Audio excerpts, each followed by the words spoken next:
해봅시다. 인자에 온 것은 잃어버린 자를 찾아 구원하려 함이라. 예수님이 요단 동편 베레아 지역을 지나서 요단강 동편입니다. 종려나무 도시로 알려진 여리고 성을 지나서 이제 십자가를 지시기 위해 어디로 올라가셨습니까?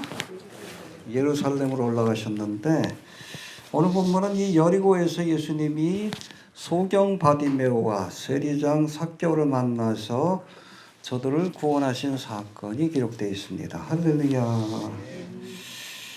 이 사건이 있은 뒤에 예수님이 예루살렘으로 올라가셔서 우리 다음 시간에 살펴보겠지만 나귀를 타고 예루살렘에 입성하심으로 십자가를 지시기까지 고난주간의 행적이 그렇게 시작이 됩니다. 그런 의미에서 본다면 오늘 본문은 예수님이 공생의 기간 동안에 행하신 그런 여러 가지 영혼을 구원하는 개인전도의 사건의 마지막 사건이라고 그렇게 보시면 될 것 같아요. 예수님은 잃은 자를 찾아 구원하시기 위해서 오셨습니다. 어떤 분들은 왜 이렇게 자꾸 벌써 우리 유튜브 사역도 블로그 사역도 한 15년째인데 주님 오심이 이렇게 늦어지냐고. 왜 늦어져요? 잃어버린 자를 구원하기 위함.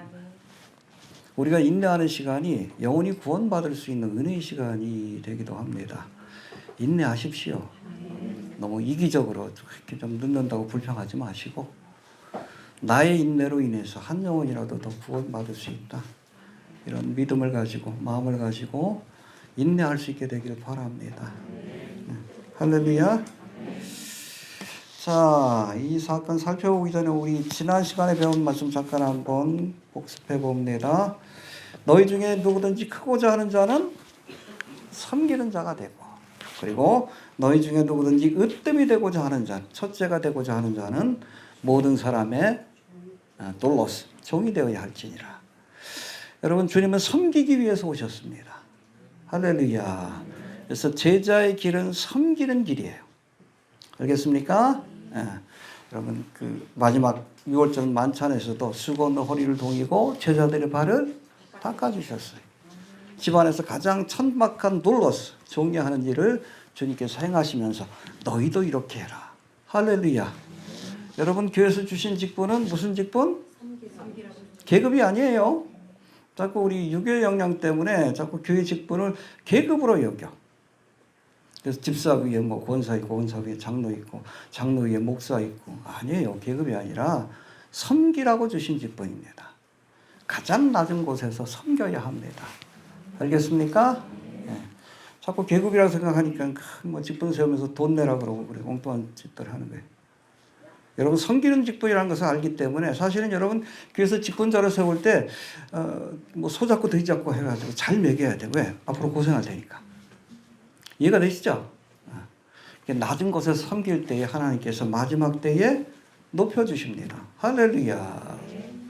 교만은 패망의 선봉이요. 겸손은 그렇죠. 사탄 마귀가 교만했다가 결국에는 천상에서 쫓겨나가지고 나중에 지옥으로까지 떨어지는 거예요. 근데 예수님은 하늘보좌를 버리시고 인간의 몸으로 오셔서 십자가에 죽기까지 낮추셨더니 하나님이 높여주시고 할렐루야. 만물을 다스릴 수 있는 권세를 주신 겁니다. 낮추시길 바랍니다.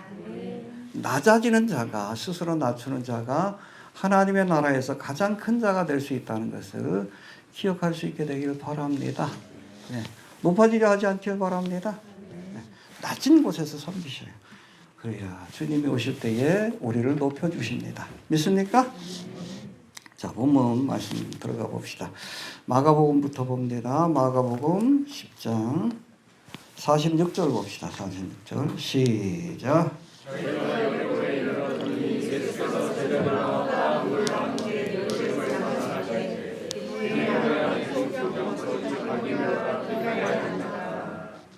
여리고는 여러분 전 세계 고대 도시 중에서도 가장 오래된 도시 가운데 하나로 알려진 그런 도시입니다.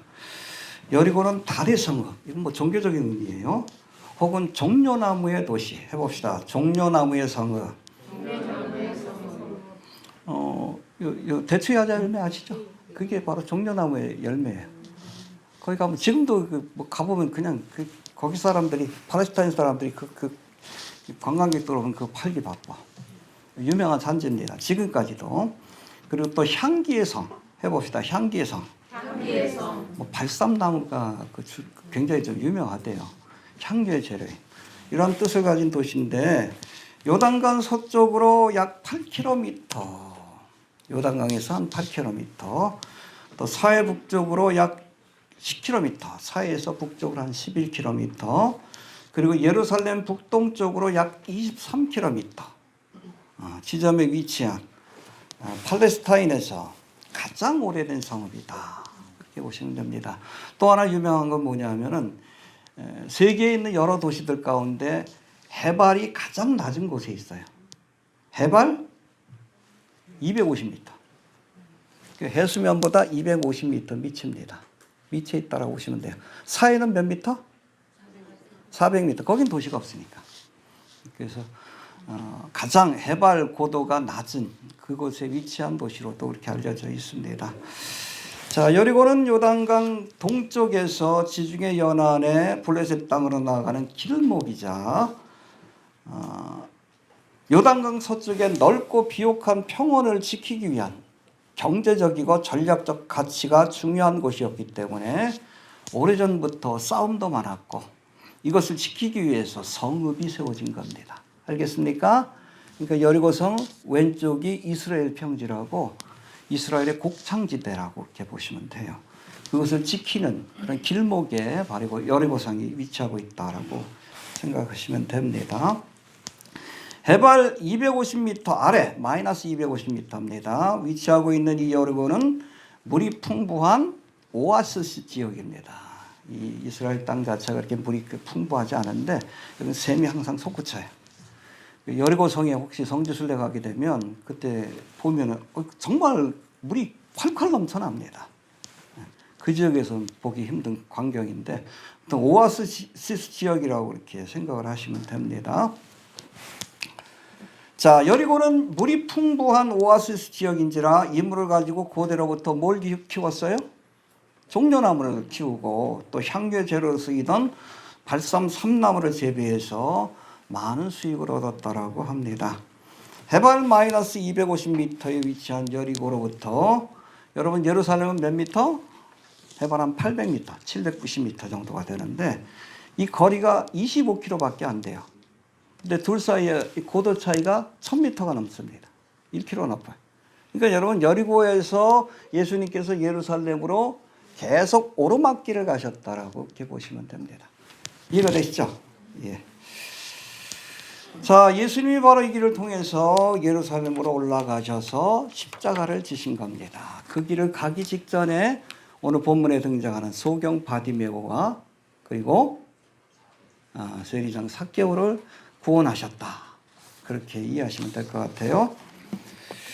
복음서에 보면 예수님이 병든 자를 치료하시고 귀신을 내어 쫓는 이적들을 많이 행하셨지만 사실 병자의 이름이 실제로 그렇게 언급된 경우가 많지 않아요. 누가 있습니까? 회당장 야이로의 딸, 수로보니게 여인의 딸. 이름이 뭔지 알아요? 몰라요. 나와 있지 않습니다. 나와 있지 않아요. 몇몇 나온 사람들이 있긴 하지만 베드로의 장모 이름이 뭔지 아십니까? 몰라요. 정상이야. 성경에 안 나와 있기 때문에. 근데 바디메오라는 이름이 여기 언급돼요. 이렇게 고침받고 나서 예수님을 쫓는 제자의 길을 갔다 그러는데 이 초대교회의 굉장히 좀 유명한 믿음의 사람 가운데 하나였던 것으로 이렇게 생각이 됩니다. 그래서 이 바디메오의 이름을 일부러 언급해서 이렇게 기록하고 있다. 그렇게 이해하시면 될 것 같습니다. 자, 47절 넘어갑시다. 시작.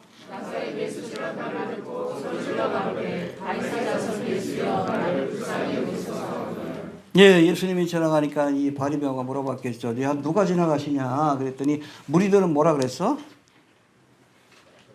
나사렛 예수. 병영구절인 누가복음 18장 35절 38절의 말씀에 보니까 제가 읽을게요. 여리고에 가까이 오실 때 한 소경이 길가에 앉아 구걸하다가 누구야 이 소경이? 바디메오죠. 무리의 지나감을 듣고 이게 웅성웅성하잖아. 보이진 않지만 뭐 사람들이 이렇게 때로 지나가는 것 같으니까 물어봤겠지. 무슨 일이냐? 그랬더니 저희가 나사렛 예수께서 지나가신다. 해봅시다. 나사렛 예수께서 지나신다. 예, 이렇게 말하니까 소경이 외쳐가로되, 바디메오가 외쳤죠. 다윗의 자손 예수여 나를 불쌍히 여기소서. 할렐루야. 해봅시다. 다윗의 자손 예수여 나를 불쌍히 여기소서. 바디메오가 물을 때에 이 무리들은 예수님을 뭐라고 표현했어요? 이거 사실은 여러분 폄훼하는 표현입니다. 나사렛에 무슨 선한 것이 나기는. 누가 한 얘기죠? 12제자 가운데 하나예요. 빌립한테 전도를 받고 나서 나사렛 예수 메시아가 아니냐 그랬더니 나사렛에서 무슨 선한 것이 나겠냐. 알려지지 않은 도시고 우리로 따지면 저 강원도 산골에 있는 도시라고 생각하시면 돼요. 그러니까 여러분 무리들이 예수님을 나사렛 예수라고 소개한 건 예수님을 높이는 의미가 아닙니다. 그냥 나사렛에서 좀 강원도에서 출생하신 또 나온 그런 그 뭐 선지자 정도로 그렇게 보고 있는 겁니다. 근데 이 이야기를 들은 여러분 바디메오는 예수님을 향해 뭐라고 했어요? 다윗의 자손 예수요. 이게 중요해. 여러분 다윗의 자손이 뭐예요? 메시아의 공식적인 명칭입니다. 무리들은 나사렛 예수라고 얘기를 했어. 근데 그 얘기를 들은 이 바디메오는 예수님을 향해서 다윗의 자손 예수요. 정확한 여러분 표현이에요. 당신은 구약 성경에서 예언하고 있는 이스라엘의 메시아이십니다라는 고백이요. 할렐루야. 어떻게 알았을까? 소문을 들었겠지. 공생의 마지막이니까. 언젠간 예수님을 만나고 싶은 그런 간절한 마음이 있었겠지. 그 이야기를 들으면서 예수님이 눈먼 자를 뜨게 하고 벙어리를 말하게 하고 가난한 자에게 복음을 그분이 바로 성경에서 예언하고 있는 다윗의 자손 메시아다라는 확신을 가지고 주님 앞에 부르짖어 기도한 거예요. 할렐루야. 여러분 바른 믿음을 가지려면 그 첫 번째가 바른 지식을 가져야 돼요. 예수님에 대해서 바르게 알아요. 알겠습니까? 요번 주에 제가 모페사에서 만든 영화 뭐죠? 킹 오브 킹스. 언론들이 계속 그것에 대해서 뭐 좋은 얘기만 하는데 그 원작이 찰스 디킨스라고 돼 있죠. 이 사람은 사실 유니테리언이에요. 유니테리언은 19세기에 나온 그 이단 중에 하나인데 예수님의 신성을 인정하지 않습니다. 예수님을 우리가 본받아야 할 그런 스승 정도로 여기는 거예요. 이게 간면 사상이라고 하는데 일루미나티 사상에도 간면 사상이 있는데 이게 뭐 딴 게 아니에요. 우리도 노력하고 선행을 쌓으면 뭐가 될 수 있다? 메시아 그리스도가 될 수 있다는 개념이에요. 신이 될 수 있다. 그거하고 똑같은 교리를 가진 것이 바로 몰몬교예요. 근데 이번 그 북미에서 그 킹 오브 킹스 배급사가 어디요? 엔젤 스튜디오 몰몬교에서 운영하는 것입니다.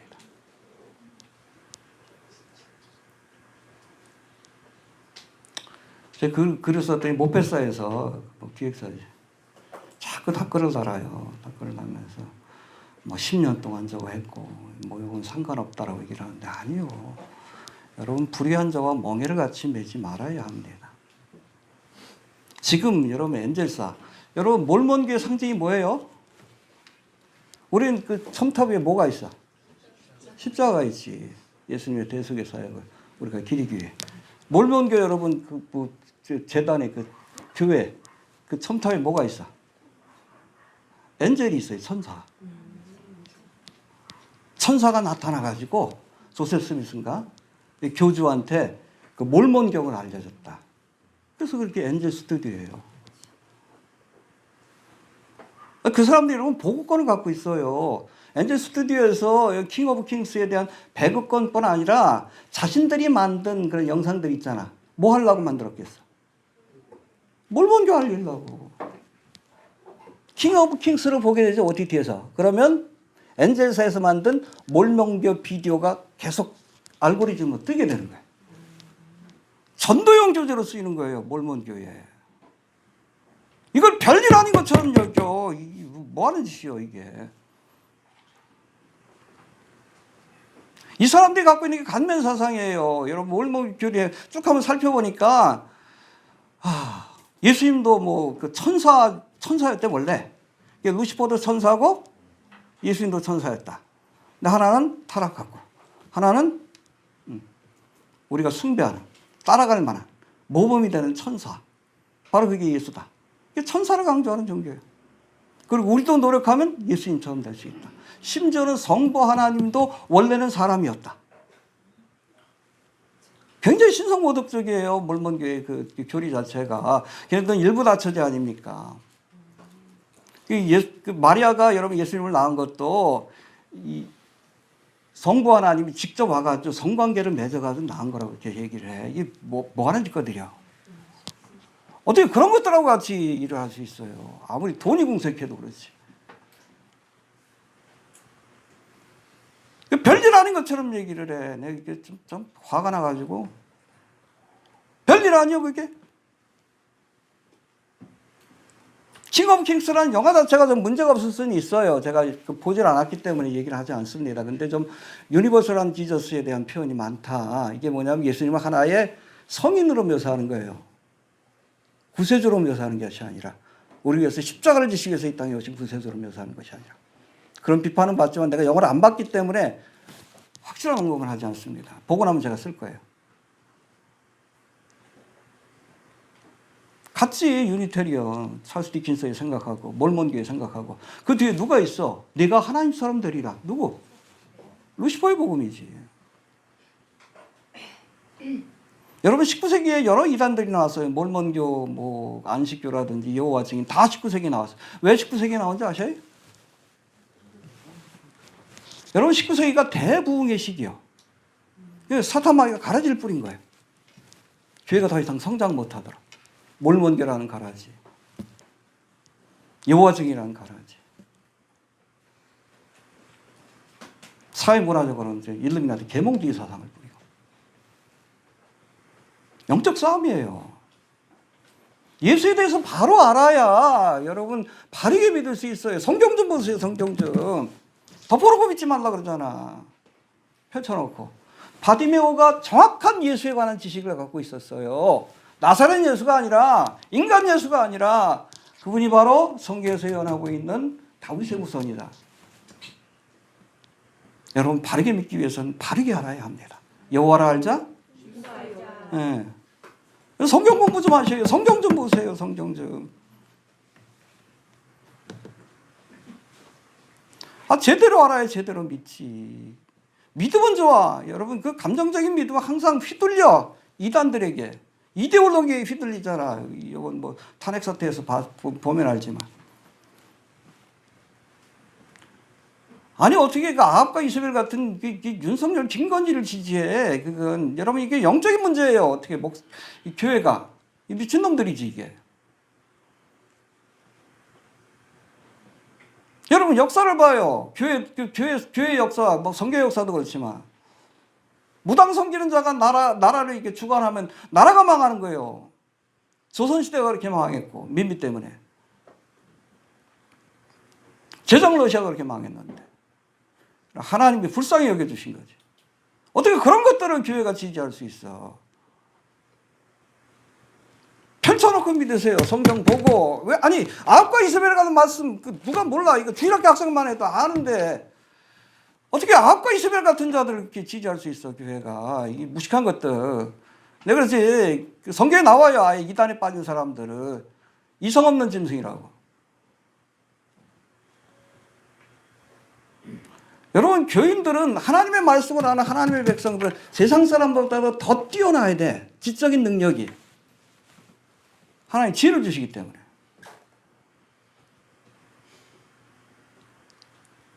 근데 기본적인 판단도 안 돼. 기본적인 판단도. 지식이 없어서 망하는 거지. 양적인 성장을 했을지 모르지만 한국교회 왜 여러분 종말에 대해서 모르는지 아십니까? 무식해서 그래. 배우려고도 하지 않고. 미국 교회는 여러분 심지어는 예수를 안 믿는 사람들도 지금 마지막 때라고 얘기를 해요. 대한민국에서 그 여론조사 해봐. 교회 안에서 한 2% 나올까? 종말에 대한 복음을 모르니까. 성경의 3분의 1이 여러분 마지막 때에 관한 말씀인데 배우려고도 하지 않아. 배워야 합니다. 하나님을 마음과 뜻과 정성을 다하여 사랑하라 그랬어요. 신명기의 말씀. 이게 마음이라는 것이 영어로 마인드라고 돼 있어. 이게 너의 머리를 이용해서 공부 좀 하라는 뜻이에요. 성경 공부하는 게 하나님 사랑하는 것이 기본입니다. 제대로 알아야 제대로 믿지. 답답해. 바디메오는 제대로 알았어요. 그분이 다윗의 자손인가. 정확하게 예수님을 부른 겁니다. 다윗의 자손 예수여, 나를 불쌍히 여기소서. 할렐루야. 두 번째, 예수님이 지나신다는 소식을 들은 바디메오가 예수님께 소리 질렀다. 해봅시다. 소리 질렀다. 기도한 거지. 아는 것으로 그렇지만 안 돼요. 행함이 있어야 합니다. 예수님 메시아인 거 알면 그걸로 그치면 안 되지. 주님 앞에 나아가야지. 행함이 없는 믿음은 죽은 믿음이야.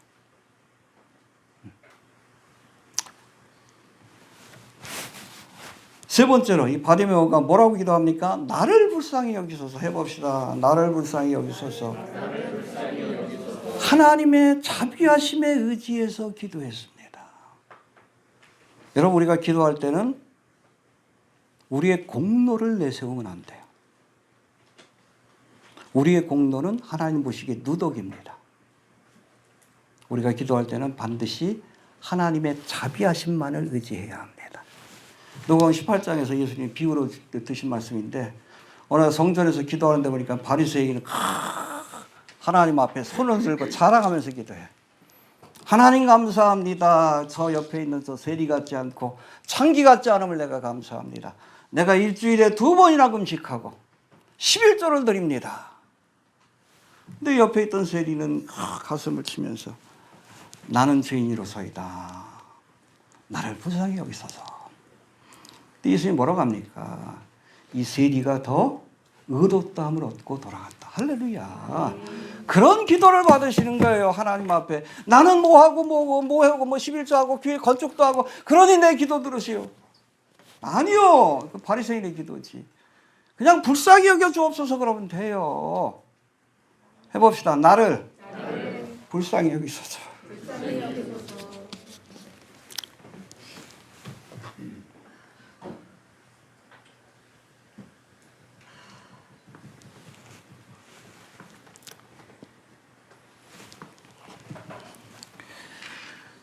갈 길이 먼데.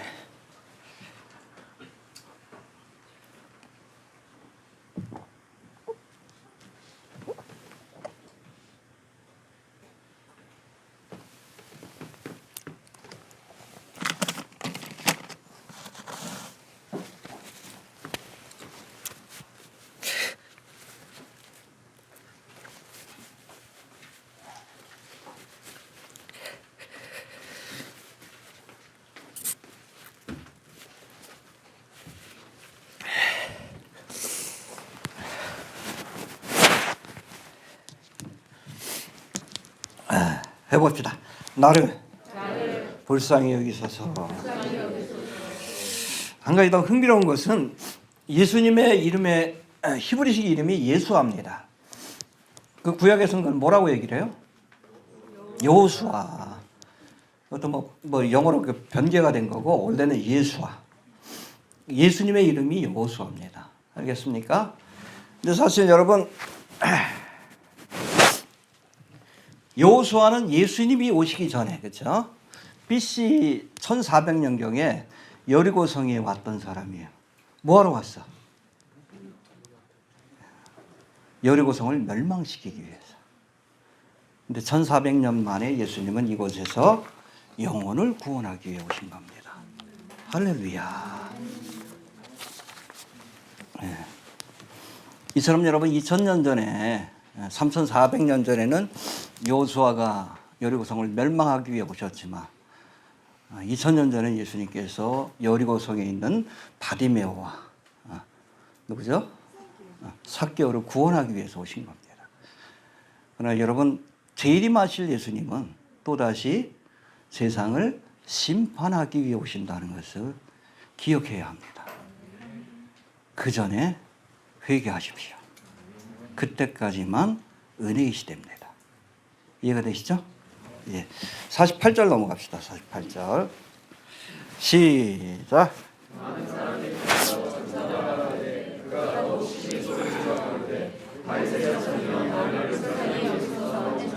네, 그렇죠. 소경 받으면 크게 소리 지어가지고 나를 불쌍히 여기서 다윗의 자손이 그러니까 주변 사람들이 잠잠하라.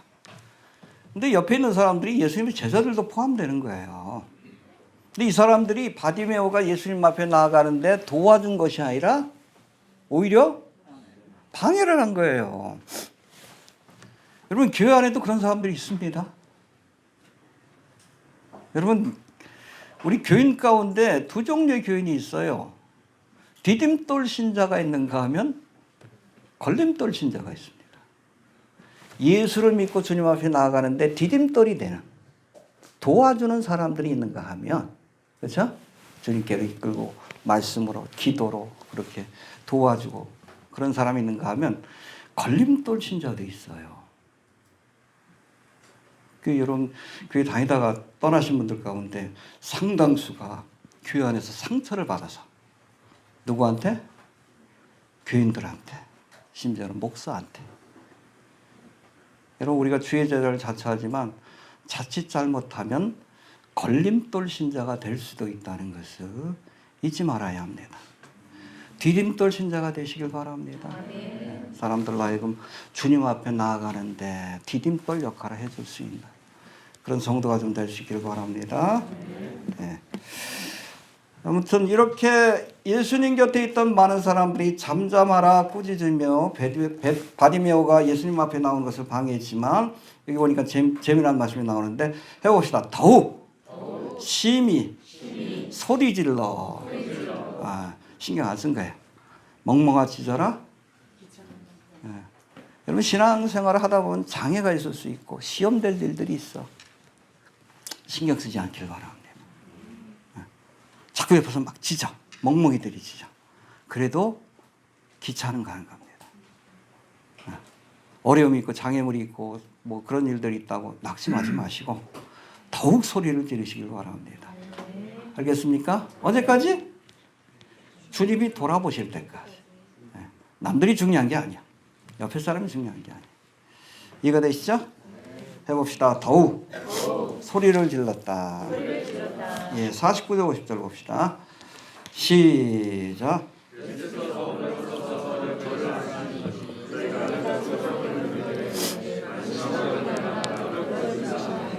예, 그 다음에 소경이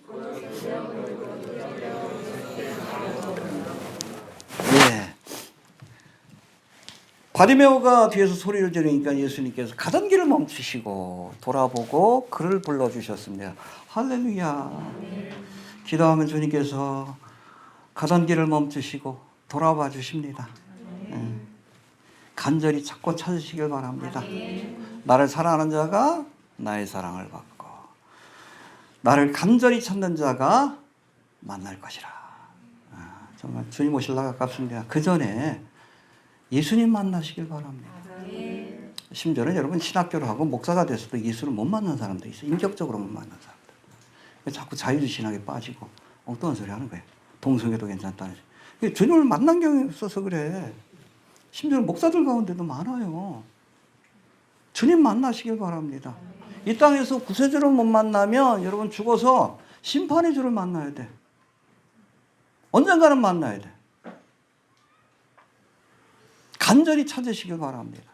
간절히. 여러분. 금식하시고 안 되면 철회하시고 한 번은 만나야 돼. 만나시길 바랍니다. 가까이 계실 때 찾으십시오. 만날 만할 때 주님을 찾으시길 바랍니다. 알겠습니까? 굶어 죽어도 상관없어. 여러분. 금식하다가 뭐 주님 안 만나주시면 그냥 죽겠다 그래. 그냥. 만나시길 바랍니다. 한 번은 만나야 돼. 자, 예수님이 부르신다는 소리를 듣자 바디메오가 오늘 본문에 보니까 겉옷을 내어버리고 해봅시다. 겉옷을 내어버리고. 요즘이야 옷이 흔하지만 이 당시만 해도 여러분 옷이라는 것이 자자손손 물려주는 재산 목록 1호입니다. 왜? 옷을 만들려면 어떻게 해야 돼? 실부터 만들고 그거 다 엮어가지고 뭐 기계가 있는 게 아니잖아. 틀에다 해가지고 옷감을 만들고 거기다 뭐 부자들은 거기다 물감도 들이고 옷을 만드는 게 쉬운 게 아니에요. 요즘 뭐 자동차처럼 비쌌다라고 생각을 하시면 돼. 재산 목록 1호예요. 그러니까 여러분 예수님이 십자가를 지실 때 밑에 있던 군병들이 뭐 했어? 옷을 나눠 가졌잖아. 겉옷은 나눠 가졌어. 왜? 이거 조각조각 붙인 거니까. 지네들끼리 이렇게 할 수 있어. 근데 속옷은 어떻게 돼? 통으로 짰으니까. 어쩔 수 없어가, 야, 이거 좀 제비뽑기 하자. 주사위 굴려가지고. 그만큼 사실은 봐요. 그 옷이 뭐요? 사형수의 옷인데도 그 정도예요. 얼마나 옷이 귀한지. 이해가 되시죠? 우리 같은 찜찜하잖아. 어? 여러분 그 길가 가서 사람 죽었는데 그거 갖고 와서 입을 수 있겠어? 사형수의 옷인데도 탐낼 만큼 귀한 거였어요. 근데 여러분 이 바디메오는 그 직업이 뭐요? 그지지, 그지. 뭐가 있겠어요? 재산이 뭐가 있겠어? 집도 별도 없지.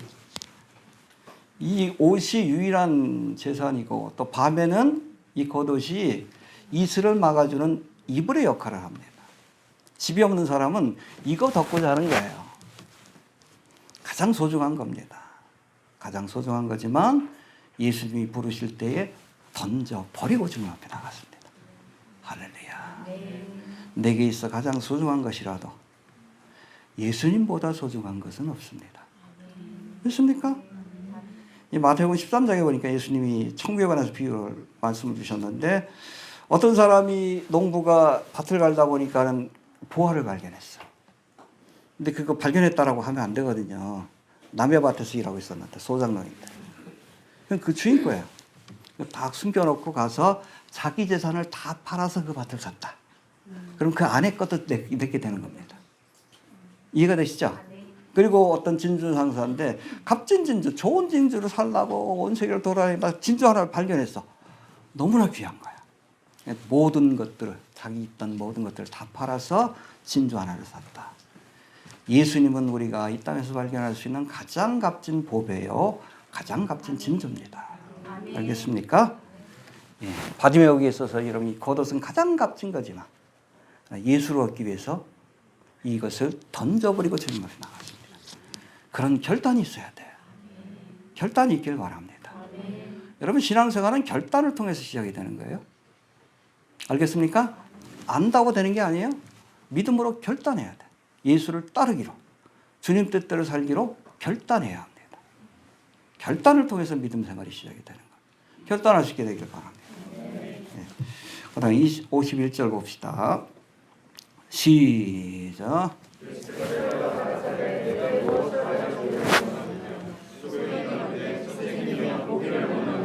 네, 그렇죠. 이 바디메오가 소리 지르니까 예수님께서 불러서 도대체 뭘 원하느냐, 왜 이렇게 소리 지르냐. 근데 뭐라고 해요? 그렇죠. 소경이 무슨 소원이 있겠어. 여러분, 분명한 기도 제목을 이야기했어요. 여러분, 하나님 앞에 기도할 때 막연하게 기도하지 마십시오. 구체적으로 기도하십시오. 구체적으로 기도하면 구체적인 응답이 주어지고, 막연하게 기도하면 막연한 응답이 주어집니다.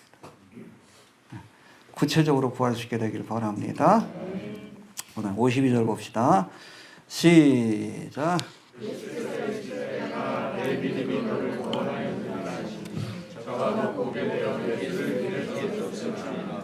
네, 해봅시다. 네 믿음이 너를 구원하였느니라. 하나님의 은혜의 비가 홍수와 같이 장대비와 같이 쏟아져도 믿음의 그릇을 예비하지 않으면 그것은 나와는 상관없는 것이 될 수밖에 없어요. 믿음의 그릇을 가지고 주 앞에 나가시길 바랍니다. 하나님의 은혜가 없는 게 아니에요. 지금도 장대비와 같이 주님의 은혜가, 특별히 마지막 때는 여러분 은혜 시대예요. 마귀의 역사도 강하지만 하나님의 역사도 강합니다. 이걸 내 것으로 만들려면 여러분 그릇을 준비해야 돼. 믿음의 그릇을 준비하시길 바랍니다. 내 믿음대로 할렐루야. 예수님이 가버나움에서 소경들 고치실 때도 물어보셨어요. 내가 능히 이 일을 할 줄로 내가 믿느냐. 그러니까 사람들이 그러지. 주여 그러하이다. 믿음대로 될지어다. 여러분 수로보니게 여인의 그 딸을 고쳐주실 때도 뭐라고 합니까? 여자야 내 믿음이 크도다. 할렐루야. 믿음을 갖고 나오세요. 주님 앞에 나올 때는 뭐 딴 거 필요 없어. 헌금도 필요 없어. 다 필요 없어. 믿음을 갖고 나오시길 바랍니다. 믿음의 그릇을 준비한 만큼 채워주시는 거예요. 간장조림만큼 조금만. 그것밖에 안 채워져. 큰 그릇, 큰 믿음의 그릇을 갖고 오면 주님께서 채워주십니다. 믿음대로 할렐루야. 자, 그리고 52절 다시 한번 봅시다. 시작.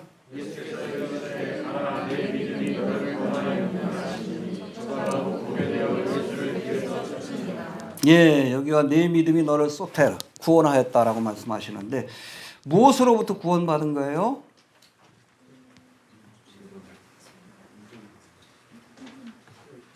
본문에 나와 있죠. 네. 두 가지입니다. 보게 돼요. 해봅시다. 보게 돼요. 육신의 질고로부터 구원받은 거예요. 그리고 뭐라고 돼 있어요? 예수를 길에서 예수님의 제자가 된 거예요. 영혼도 구원받은 겁니다. 할렐루야. 믿습니까? 예.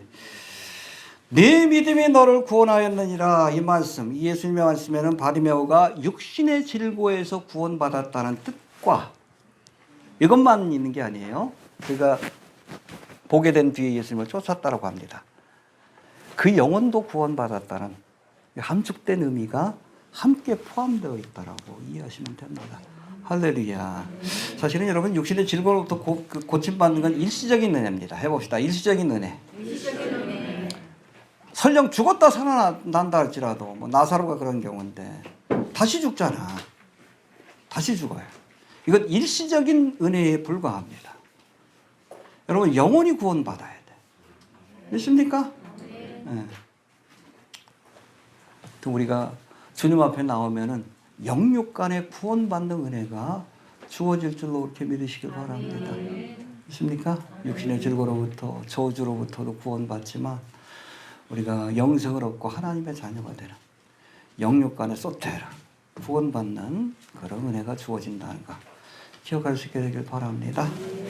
아무튼 바디메오는 눈만 뜬 게 아니에요. 예수님의 제자가 되었다. 영혼의 구원을 받았다.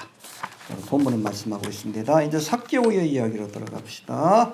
누가복음 19장으로 넘어가겠습니다. 여리고성에서 소경 바디메오를 구원하신 사건에 이어서 다음으로 세리장이었던 삭개오를 구원하신 사건이 이어지는데 마가복음에는 바디메오 사건만 있어요. 근데 누가복음은 그 두 가지를 다 설명합니다. 사건이 이어지는데 바디메오가 육신이 병들고 가난한 사람이었다면 해봅시다. 육신이 병들고 가난한 사람이었다. 삭개오는 육신적으로는 건강해. 그리고 부자입니다. 그러나 영적으로 병든 사람이에요. 이해가 되십니까? 네. 왜? 세리라는 직업 자체가 공적인 죄인으로 취급받던 시대이기 때문에 그래. 늘 이것 때문에 양심의 가책이 느껴졌겠지. 영적으로 병든 사람입니다. 삭개오가 육신적으로 병든 사람이라. 바디메오가. 삭개오는 영적으로 병든 사람이다. 이게 좀 비교가 많이 돼요. 바디메오의 직업이 거지라면 여기는 세리장이 아예 부자라고 설명합니다. 자, 본문 말씀 한번 봅시다. 1절 2절 봅시다. 시작.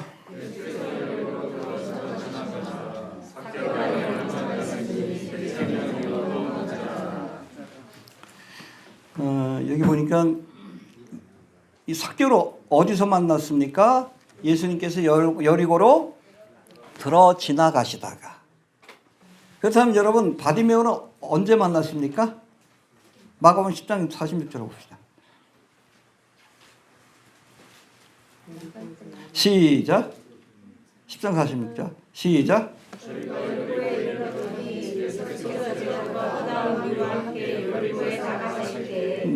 나가시다가 만났어요. 바디메오는. 자, 여리고성에서 나가실 때 구걸을 하던 바디메오를 고치신 예수님이 이번에는 가 지나가시다가 좀 순서가 좀 헷갈리죠? 응? 삭개오라 이름한 세리장을 만나 저를 구원하셨다고 말씀하는데 이 말씀만 보면 삭개오를 먼저 만나고 다음으로 소경 바디메오를 만난 것으로 그렇게 보여요. 그렇죠? 그래야 순서적으로 맞잖아. 응? 들어가시다가 삭개오를 만나고 나가시다가 바디메오를 만났다고 성경에서 기록되어 있기 때문에 그래요. 근데 여러분 이런 착각이 있을 수 있는데 사실은 예수님 당시에 이 여리고성이 두 군데였어요. 구여리고성과 신여리고성이 있었습니다. 이 거리가 한 1.5km 정도였어요. 구여리고성은 언제 지어진 거예요? 아합시대 때. 아합시대 때 재건되었고 신여리고성은 헤롯 대왕, 건축의 왕이지. 신여리고성. 그러니까 여러분 보세요. 구여리고성에 들어가시다가 나오면서 누구를 만난 겁니까? 삭개오를 만난 거고. 아니죠. 바디메오를 만난 거. 자꾸 헷갈려. 그리고 신여리고성에 들어가시다가 누구를 만난 겁니까? 삭개오를 만났다. 이해가 되시죠? 여리고성이 두 군데였다. 그러니까 성경의 기록이 그래서 좀 우리가 좀 착각이 있을 수 있다. 근데 그건 우리가 배경을 이해하시면 됩니다. 그 당시에는 구여리고성이 있었고, 좀 예루살렘도 그래요. 구예루살렘이 있고, 새로운 예루살렘, 새로 지어진 부분들이 있고 그렇다. 이해하시면 됩니다. 아무튼 이건 뭐 배경을 설명한 거고. 근데 오늘 본문에 보니까 이 삭개오를 해봅시다. 세리장이요, 부자라. 예, 부자일 수밖에 없어요. 여러분 그 세금을 누가 걷어? 예수님 당시에 세리들이 걷지. 그 세리들로부터 세금을 걷는 게 세리장이요. 근데 여리고는 여러분 그 당시에 그야말로 세리들에게는 너무 좋은 곳이요. 강남 같은 곳이에요. 교통의 요지 아니야. 뭘 받아? 통행세. 그리고 거기 종려나무, 그리고 발삼 향, 뭐 이런 오아시스가 있어가지고 풍부한 농산물이 나오는 곳이에요. 그 누가 그 세금을 받아? 그 세리들이 누구한테 세금을 내? 세리장한테. 부자일 수밖에 없습니다. 이해가 되시죠? 욕은 들어먹어도 부자일 수밖에 없는 거예요. 이해가 되시죠?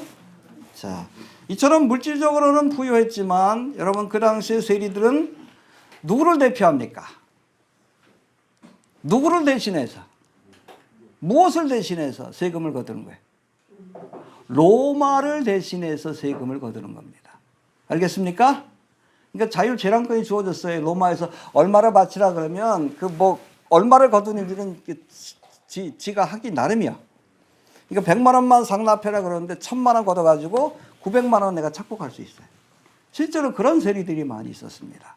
그리고 더욱 문제가 되는 것은 로마의 편에 서 있다는 거예요. 로마의 관리들이요. 우리 일제 그 강압 그때 보면 일본 편에서 그렇게 백성들을 수탈했던 사람들이 있잖아요. 그 대표적인 사람이 바로 이 세리입니다. 그래서 예수님 당시에 이 세리는 창기하고 똑같은 공공의 적이고 죄인으로 취급받았던 거예요. 세리와 창기라는 말이 그래서 나온 겁니다. 물질적으로는 부유했지만 세상에서도 인정받지 못하고 영적으로도 스스로도 알잖아. 자기가 죄인인 거. 이것이 바로 그 삭개오의 모습이었다. 그렇게 이해하시면 됩니다. 근데 재미난 것은 이 삭개오라는 이름의 뜻을 혹시 아십니까? 의로운 사람, 청결한 사람, 거룩한 사람. 근데 지금까지는 이름과는 상관없는 정반대의 삶을 살았던 거예요. 근데 예수를 만나서 비로소 그의 이름처럼 의롭고 정결한 사람이 된 겁니다. 할렐루야. 여러분 예수를 만나면 우리의 운명이 바뀝니다. 예수님을 만나시길 바랍니다. 자, 3절 4절 봅시다. 시작.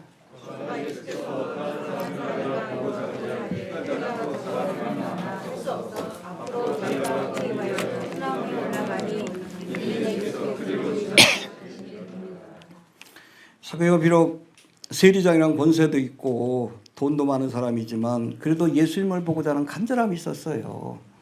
오죽하면 뽕나무에 올라갔겠어요. 이게 뽕나무라고 돼 있는데 이거예요. 이걸 다른 성경에서는 또 돌감람나무라고도 하기도 해요. 돌감람나무예요. 돌무화과 나무라고도 합니다. 자, 이게 삭개가 올라간 뽕나무인데 보세요. 이파리 뭐 닮았어요? 뽕나무 이파리죠. 무화과 잎이 보셨죠? 손바닥처럼 생겼어요. 쫙 펴져 있고. 근데 열매는 뭐? 무화과. 그래서 돌무화과. 이것도 먹습니다. 먹는 거예요. 여기에 올라갔다. 그러니까 뽕나무도 틀린 말이고 무화과 나무도 틀린 말입니다. 정확하게는 돌무화과 나무에 올라갔다. 그렇게 이해하시면 됩니다. 아무튼 그래도 세리장 체면인데 여기 올라가가지고 예수님을 보기 원했던 거예요. 여기 또 큰 사람으로 묘사되거든요. 지금도 뭐 성지순례 가시면 뭐 삭개가 올라간 뽕나무라 그러는데 수령이 한 1000년밖에 안 돼. 그건 아니어도 여하튼 이 돌무화과 나무를 볼 수는 있습니다. 큰 돌무화과 나무. 그렇게 보시면 됩니다.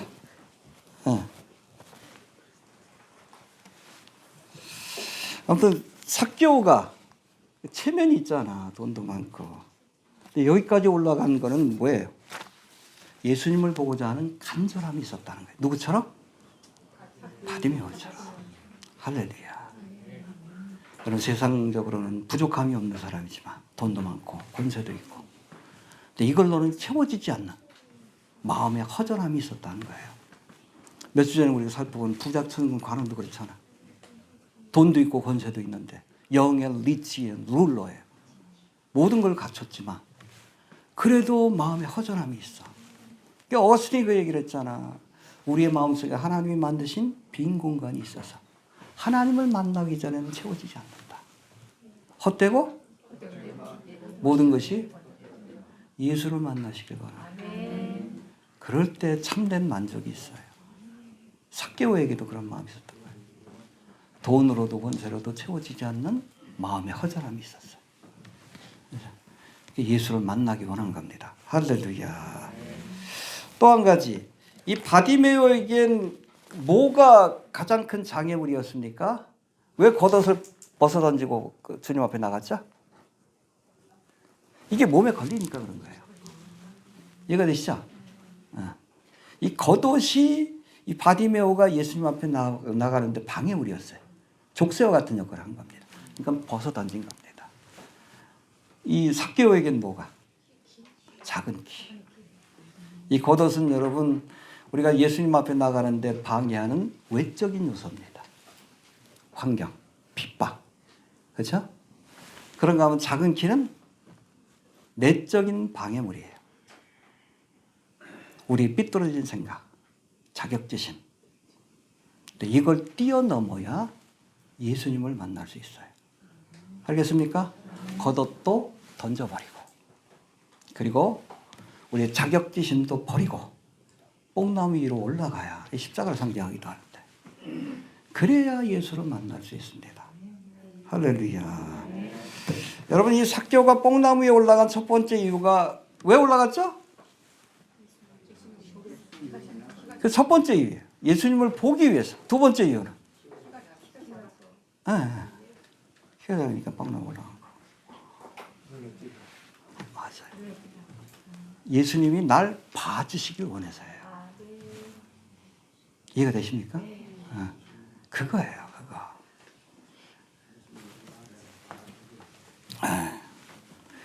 사실은 이 사건을 소개하기 전에 여러분 누가복음 15장에 보면 잃은 자의 비유가 나와요. 오늘 본문에도 뭐 맨 마지막 결론이 뭡니까? 잃은 자를 찾아 구원하기 위해서 왔다라고 말씀하는데 잃은 자의 비유가 있습니다. 잃어버린 양. 두 번째 잃어버린 드라크마.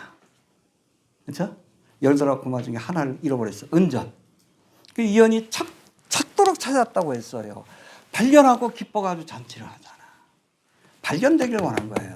삭개오가 예수님께. 나 여기 있어요.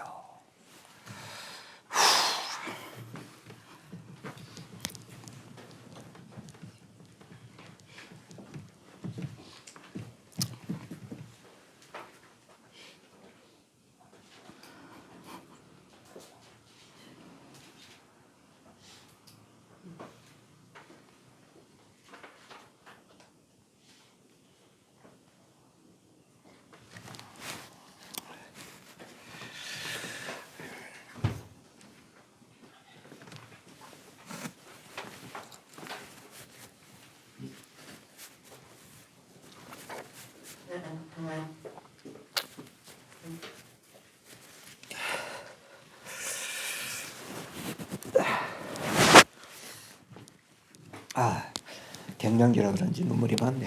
네. 자, 5절 6절 봅시다. 5절 6절 시작.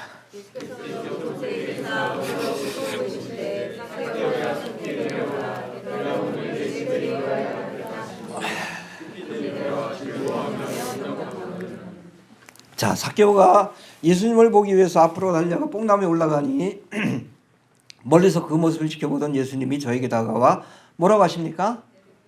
삭개오야 내려오라. 해봅시다. 삭개오야. 그 이름을 알고 있었어요. 알고 있었어요. 이름을. 그래서 어떤 주석에 보면 그 옆에 사람이 알려줬다. 그건 좀 궁색한 거예요. 성자 하나님이시기 때문에. 여리고성에 오기 전부터 삭개오를 알고 계셨던 겁니다. 그 이름을 기억하시다가 불러주신 거예요. 할렐루야. 내가 너를 내 손바닥에 새겼고 너의 성벽이 항상 내 앞에 있나니. 여러분, 하나님은 구속받을 백성들의 이름을 아십니다. 아시고 그 이름을 손바닥에 새겨 넣었다가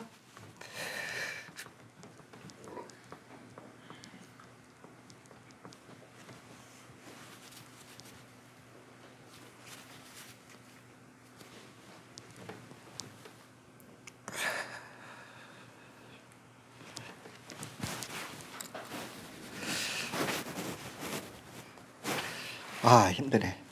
다음 주부터 고난주간인데 또. 네.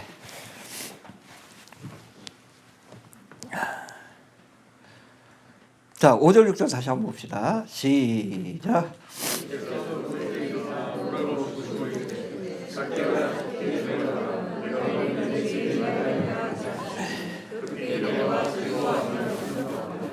예, 삭개오 이름을 부르신 예수님께서 자신의 집으로, 삭개오의 집으로 자신을 영접하기를 요구하셨습니다. 해봅시다. 영접하기를 요구하셨다. 나를 영접해라. 왜? 영접하는 자? 믿는 자에게 하나님의 자녀가 되는 권세를 주시기 때문에 그래요. 나를 영접해라. 내가 문 밖에 서서 왜? 열고 영접해라. 그래야 구원을 받을 수 있기 때문에 그래요.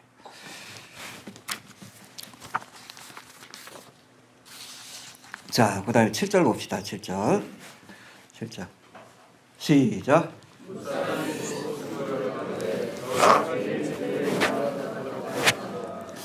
뭇사람이 누구겠어요? 바리새인 서기관들이지. 죄인의 집에 유하러 들어간다. 그 당시에 종교 지도자들은 여러분 죄인의 집에 들어가길 꺼려했습니다. 안 들어가려고 했어요. 왜? 자신들도 더럽혀진다고 생각했기 때문에 그래요. 그런 여러분 바리새인 서기관들을 향해서 예수님 뭐라고 하십니까? 응?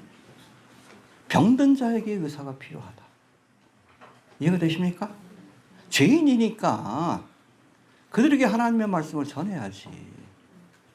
이해가 되셔요? 죄인이라고 피하면 누가 구원받아? 8절 봅시다. 8절 시작.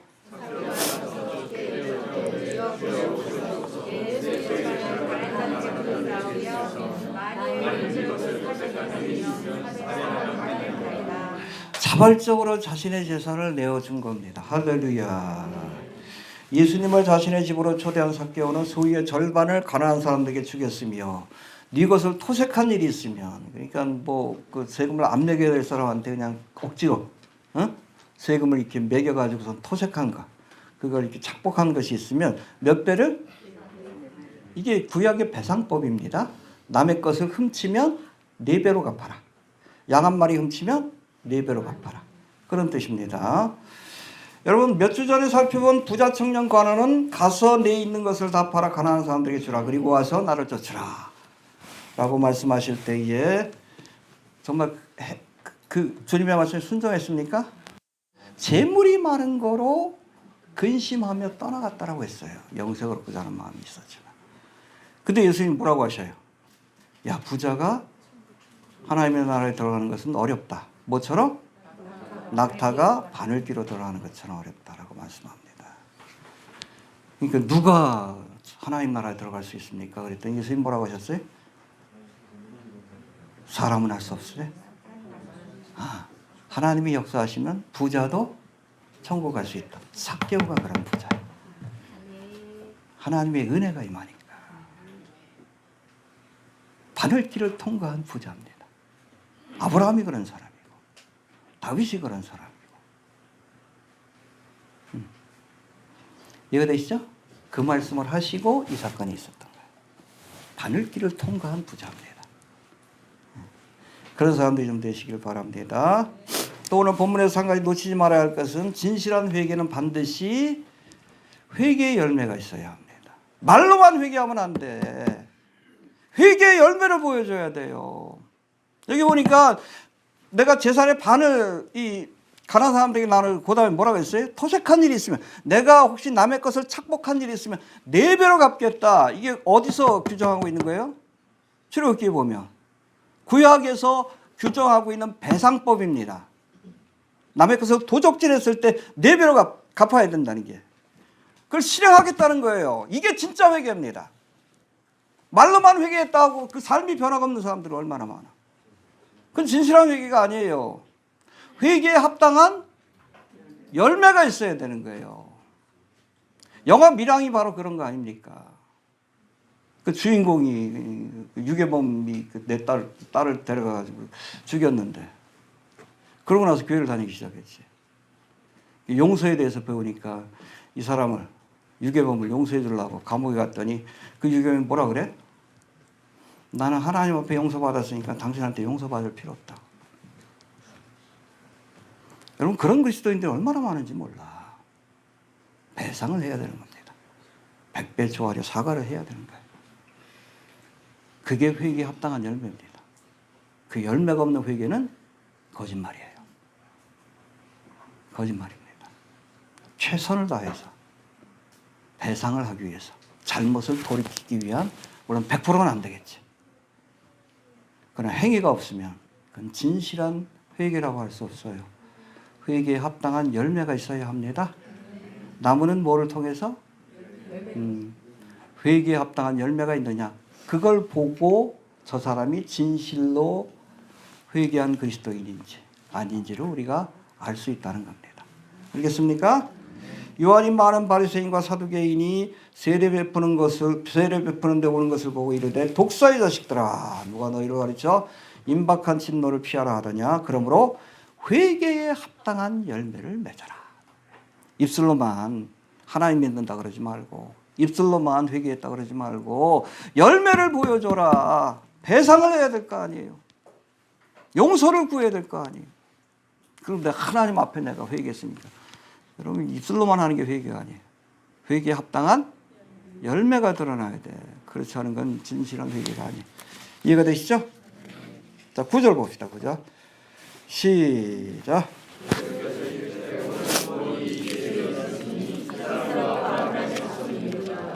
여러분, 유대인들은 자신들은 아브라함의 자손이라고 자랑했지만 세리와 창기와 같은 죄인들은 결코 아브라함의 자손이 될 수 없다라고 가르쳤어요. 근데 예수님 뭐라고 합니까? 세리인 삭개오에게 이 사람도 아브라함의 자손이라. 진실로 회개한 사람은 아브라함의 후손이 되는 겁니다. 믿음의 조상 아브라함의 후손이 되는 겁니다. 할렐루야. 알겠습니까? 우리도 이방인이지만 진실로 회개하면 믿음으로 아브라함의 후손이 되는 겁니다. 할렐루야. 네, 여러분, 이 거지 나사로가 죽어가지고 누구 품에 안겼어? 아브라함의. 천국 가는 하나님의 백성이 된다는 뜻이에요. 아브라함의 자손이라는 거. 그러므로 후사가 되는 이것이 은혜에 속하기 위하여 믿음으로 되나니, 이는 그 약속을 그 모든 후손에게 굳게 하려 하심이라. 율법에 속한 자에게뿐 아니라 아브라함의 믿음에 속한 자에게도니, 아브라함은 하나님 앞에서 우리 모든 사람의 조상이니라. 할렐루야. 믿음을 가진 사람, 진실한 회개를 통해서 하나님을 바르게 믿는 사람들은 아브라함의 자손이 되는 겁니다. 이해가 되시죠? 그 다음 요절 말씀인데 10절. 요거 보고 마칩시다. 10절 시작. 예, 그걸 보여주시기 위해서 마지막 십자가를 지시기 전에, 여러분, 잃어버린 자인 누구? 소경바디메와. 잃어버린 자인 누구? 삭개오를 주님께서 구원하시고, 또 잃어버린 영혼들을 구원하시기 위해 예루살렘에 올라가서 십자가를 지시고 대속의 사역을 완성하신 겁니다. 할렐루야. 예수님이 왜 오셨습니까? 잃어버린 자를 구원하기 위해. 왜 우리를 불러주셨어요? 잃어버린 자를 구원하기 위해. 여러분, 교회는 뭐 종말론적 공동체로도 묘사되지만 선교적 공동체입니다. 땅끝까지 복음을 전해라. 영혼을 구원하는 사명을 우리에게 맡기셨다는 것을 기억하면서 최선을 좀 다합시다. 주변의 사람들을 위해서도 기도하시고 복음을 전하시고 우리 선교의 사역에 수고하시는 우리 막신 선교사님, 우리 조상현 선교사님, 그분들 함께 돕는 것도 우리가 잃어버린 영혼을 찾는 그 사역에 동참하는 겁니다. 그렇게 열심히 사역 감당하다가 주님 앞에 잘했다 칭찬받을 수 있게 되길 바랍니다. 정리합니다. 예수님은 십자가를 지시기 위해 예루살렘에 올라가시는 마지막 순간까지 잃어버린 영혼들을 구원하는 일에 최선을 다하셨습니다. 소경 바디메오와 세리장 삭개오가 저들에게 주어진 처음이자 마지막 기회를 놓치지 않고 예수님을 영접함으로 구원을 받은 것처럼 지금 여러분 어찌 보면 예수님이 가시는 마지막 길이에요. 은혜의 시대의 끝자락입니다. 여러분 이때 여러분 바디메오도 그렇고 삭개오도 그렇고 예수님을 만날 수 있는 처음이자 마지막 기회였어요. 그걸 놓치지 않아요. 우리에게도 주님께서 주시는 처음이자 마지막 기회일 수 있어요. 놓치지 않고 예수님을 영접할 수 있게 되길 바랍니다. 그리고 이미 주님을 영접한 사람이라면 나는 잃어버린 자를 찾아 구원하기 위해서 오셨다는 주님 말씀처럼 우리 주변에 잃어버린 영혼들을 구원하는 일에 좀 최선을 좀 다할 수 있게 되길 바랍니다. 주신 말씀 붙들고 기도합니다. 하나님 은혜를 감사합니다. 인자의 온 것은 잃어버린 자를 찾아 구원하려 하니라 말씀하셨습니다. 주여